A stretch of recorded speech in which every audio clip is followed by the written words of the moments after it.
You may have already noticed this, but all HTML elements are essentially little rectangles. There are three properties that control the space around each element, which is padding, margin, and border. We already talked about border, which you can see on here. The padding is the space around the text. You can see that the padding around this red text is a little more than the padding around the blue text. The margin is the space outside of the border that surrounds the padding. So in this task, we are going to change the padding. We're going to change the padding on the blue box to match that of the red box. So if we look down here, the padding on the blue box is 10. The padding on the red box is 20. So we're just going to change this to 20. And then if I refresh my page here, you can see that these boxes are the same size.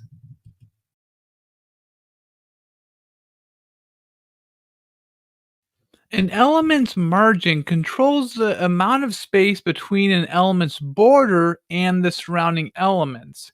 You can see that there's greater margin on this red box than the blue box.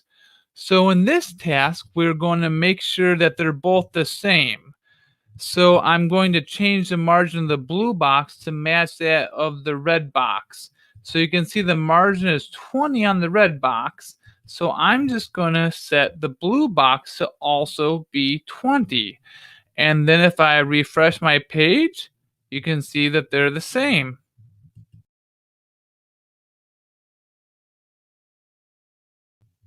The reason why this red box is so big right here is because it has negative margin.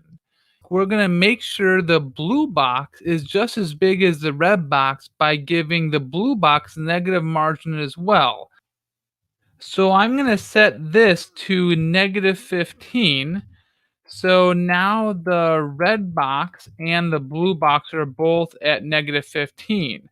And if I refresh the page, now they're both the same.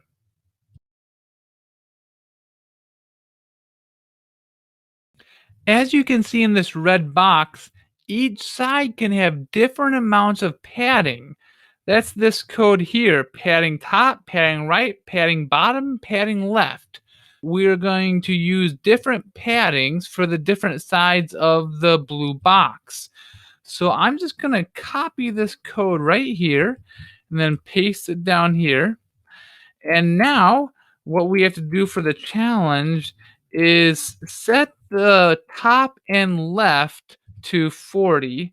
So let's do 40 here. And top and left are already 40. And then the bottom and right to 20. That's just the same as it already is. So let me refresh. And we're done.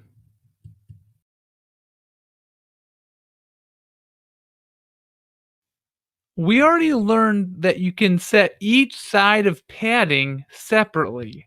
You can also do the same thing for margin. You can see for this red box, it has different margin on each side. We have margin top, right, bottom, left. We're going to do the same thing for the blue box. And I'm just going to copy this margin from the red box and paste it in for the blue box. And now I'm just going to refresh my page because we're done.